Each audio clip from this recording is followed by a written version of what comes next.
Abaya Hawa, Isaya Hawasay, ang may likha ng ating buhay. Abaya Hawa. Ang dakong yaon ay tinawag ni Hagar si Yahwa. Si Yahwa, tinawag ni Hagar si Yahwa na ikaw si Allah ang nakakakita. Allah. Si Yahwa pala yon. Ang tawag, parang synonyms, another name ni Yahwa ay si Allah nga nakakakita. Siyempre, yun ang bunganga na mabanggit lagi ni Hagar, narinig ni Ismael. Si Ismael, Allah na rin. Kasi another name ni Hawa yun eh. Allah. Ngayon, titingnan natin sa original Bible. Kung mayroon bang ganyan pagkasulat, basa. Genesis chapter 16 verse 6. Narito ang iyong lingkod na nasa iyong kamay. Gawin mo sa kanya ang gusto mong gawin. At pinahirapan ni Sarai si Agar sa lahat ng gawain, kaya siya ay tumakas. Yan. The same ha. Original Bible to, Genesis chapter 16 verse 6.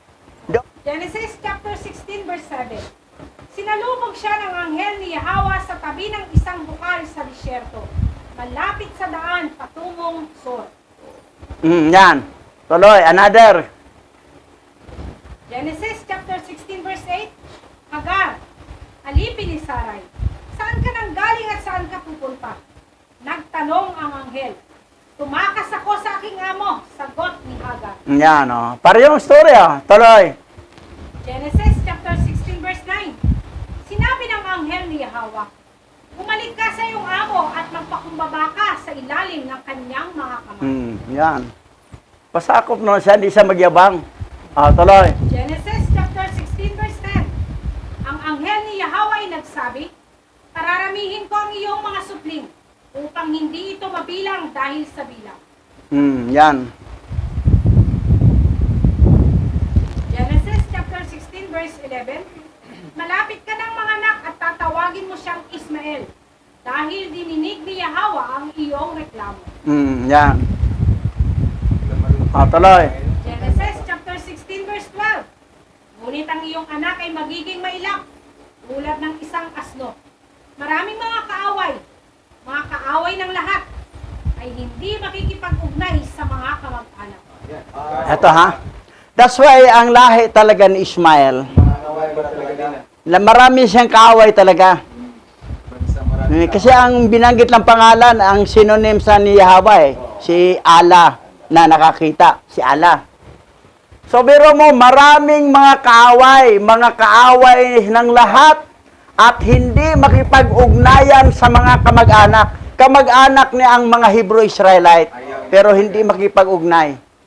Bakit nagkaroon ng maraming kaaway? Dahil sa aklat nilang Quran, na ang teaching ay patayan, terrorism. Yan ang Pero tama ang pangalan tinawag, Allah. Pero ang doctrine doon ay patayan talaga, terrorism. Pero ang Bible ng Catholic, ng Vatican Canon, ang turo doon sa pag-ibig, pagmamahal, kasi yun naman talaga sa original Ang pangalan naman pinalitan, ang mga pangalan ng fallen angel o mga satanas. Tingnan mo yung mga born-again Christian, binago ang buhay na. Yun pinagmayabang na, nabago ang buhay ko. Dati yung hindi pa ko na born-again, puno ako ng bisyo, gano'n. Kasi ang teaching kasi doon, maganda. Kaya ang problema, ang tinawag ninyo, mga fallen angel. Pero ang Quran, tama ang pangalan, Allah. Kaya ang teaching naman, patayan. Gira. Suicide. That's why marami talagang kaaway. Maraming kaaway. Kaaway ng lahat. At hindi makipag-ugnayan sa kamag-anak. Kamag-anak niya, ang mga Israelite. Ngayon, anong sinabi? Genesis chapter 16 verse 13. Pagkatapos ay sinabi Sabi ni Hagar sa kanyang sarili, nakita ko na ba ang alahayam na nakakita sa akin at ako ay buhay pa? Pagkatapos ay tinawag niya si Yahweh sa ganitong pangalan, ikaw ang ala na nakakakita. Original Bible to, ha? Siya lang ang gumawa ng pangalan. Oo. Imbento niya. Allah. Allah. Oo. Allah. Siya si Allah. Si Yahweh, tinawag ng pangalan na ikaw ang Allah na nakakakita. Another name of Yahweh, Allah. Si Allah nga nakakita. Pero that is Yahweh. Ngayon, ito pa. Ito pa ang ano, yan ha. Ang Father, Yahweh. Ang Masaya, Yahweh Shai. Yan ang name ng Hebrew. Ngayon, basa. Matthew chapter 1 verse 21. At nanganak siya ng isang lalaki at tinawag ang kanyang pangalan na Yahweh Shai dahil nililigtas niya ang kanyang bayan mula sa kanilang mga kasalanan. Nagkatawang tao si Yahweh at siya si Yahweh Shai. May additional na Shai. Ibig sabihin ng Shai, Savior, tagapagligtas. Yan ang nalagay sa original Bible. Pero sa Bible na ginawa ng Vatican, Jesus ang gilagay. Yung Jesus ay hayop, Baboy. botiki. Tingnan mo yung mga simbahan ng mga born-again Christian. Tingnan mo yung karakter. Pag gano'n ng pastor, receive anointing in Jesus' name. Psh! Ang mga tao, parang kabayo ang gano'n. Tapos pag matumba naman, pag gano'n, pato, tumba. Parang baboy, tumba agad. Ang iba naman, nakahiga na, gumagano na. Parang isda, at saka butiki na gumaganon. Hayop talaga. Kaya, nagawa ko rin yan noong pastor ba ako sa born-again Christian. Nagkrusada kami doon sa bandang Luzon, sa Tugigaraw. Mga almost 1,000 member, sama-sama mga born-again Christian. Kami taga Manila. Siyempre, sikat ang taga Manila ako ang nag-altar call. Sabi ko, tanggapin ba ninyo ang anointing from our Lord Jesus Christ? Sabi na, receive anointing! Tumbahan lahat! Parang mga baboy na, hayop talaga, tumba. Tapos iba, gumaganon. Kabayo, nagsindak-sindak ano. Tapos iba man natumba na, gumaganon, gano'n pa, kinaghiga na, gumaganon. Parang butike, at saka isda nga, nasa, sa walang tubig, liksi-liksi. Tingnan mo, ano ang karakter ng Jesus na hayop? Ganon rin ang karakter ng mga believers. Hayop din. Galing ako dyan, Kabisado ko yan, dahil matagal ako panahon, 1989, nagpastor na ako ng born-again Christian. 1989. Ngayon nga, nakaplagan ko ang tunay na pangalan at mayroon tayong original Bible, gi-compare sa Bible ng gawa ng Vatican Canon Law at original Bible, magkaiba ang pangalan, magkaiba ang teaching. Pero ang pamumuhay bilang katinoan, walang problema, pareho. Katinoan. Yung mga born-again Christian, tumino din sila. Yan ang dahilan na, hindi ko maiwanan kasi nabago ako dito Kasi ang teaching kasi okay, yung katinoan. Yung kabanalan, okay. Pero ang tanong kasi, yung tinatawag ninyo ay fallen angel yan na mga satanas. Lord Baal. Yan. Panginoon si Lupercos. Ngayon, Yung God si Catherine. tingnan natin Ito si nagkatawang tao si Yahweh Shai. Tingnan natin ano na pangalan. Basa. Matthew chapter 1 verse 20. At ang lahat ng ito ay nangyayari upang matupad ang sinabi ni Yahweh sa pamagitan ng propeta na sabihin. Original nabanggit pa. Nabanggit ang pangalang Yahweh.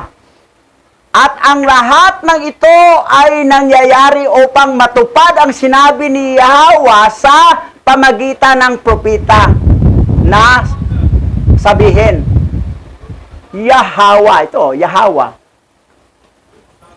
And all this is happening to fulfill what Yahweh, yan, Yahweh, oh, What Yahweh said through the prophet said.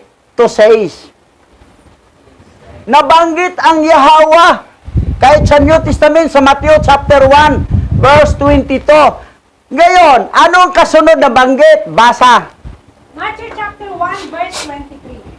Tingnan mo, ang isang birhen ay maglilimi at manganganak ng isang lalaki. At tatawagin niya itong Imanaw ay Manaw Ala. Ito ay nangangahulugan na ang alayam ay kasama natin. Nabalik naman ang salitang ala. Tingnan mo ang isang berhin. Si Miriam, sa ano yan? Sa Hebro, ay maglilihi at manganak na isang lalaki at tatawagin niya itong ay Manaw Ala. Ito ang nangahulugan na ang alahayam ay kasama natin. Dahil yung batang pinanganak si Yahweh siya si ay Manaw Ala, na ibig sabihin kasama natin si alahayam dito sa lupa. Ibig sabihin, ito si Yahweh alahayam siya. Pero ang iba ay natanggap, hindi yun alahayam si Yahweh. Ang alahayam si ano lang, si Yahweh lang. Mayroon rin katribo, itong ninong kong, ang alahayam daw, si Yahweh lang daw, si Yahweh hindi alahayam. Wala kayong pagkaiba sa incomplete. Ano incomplete? INC. Incomplete. Ibig sabihin, hindi kompleto, kulang. So yan. Ay Manaw Ala. Nangangahulugan na ang alahayam ay kasama natin. Tapos ginawa nila ang ay Manaw Ala na Emmanuel. Sa original Bible, hindi Emmanuel ang nakasulat, ay Manaw Ala. Pero ginawa lang Emmanuel na pinangalanan ni Emmanuel Pacquiao.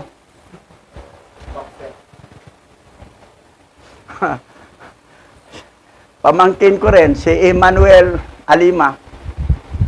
Si Iman, Palayaw Iman. Ay Manaw Ala yan sa original Hebrew. Binanggit ni Hagar, si Yahweh, na siya si Alang nakakakita. Tapos dito, ang batang ipanganak ay tatawagin siyang ay Manaw Ala, na ibig sabihin si Yahweh ay Manaw Ala dahil si alahayam ay kasama natin. Ibig sabihin, yung si Yahweh siya si alahayam kasama natin dito. Na tagapagligtas. Hindi siya galing sa high-ranking angel. Hindi siya ordinaryong tao. Si Yahweh po yun, nagkatawang tao. At siya ay si Yahweh na tatawaging ay Manaw Ala. Ibig sabihin ng ano yung ala, binanggit ni Hagar. Si Yahweh ay tinawag niya ala na nakakita. Ibig sabihin si ala at saka si Yahweh ay isa lang. At yon si alahayam na makapangyarihan. Sa Bisaya, makagagahom. Gets nyo?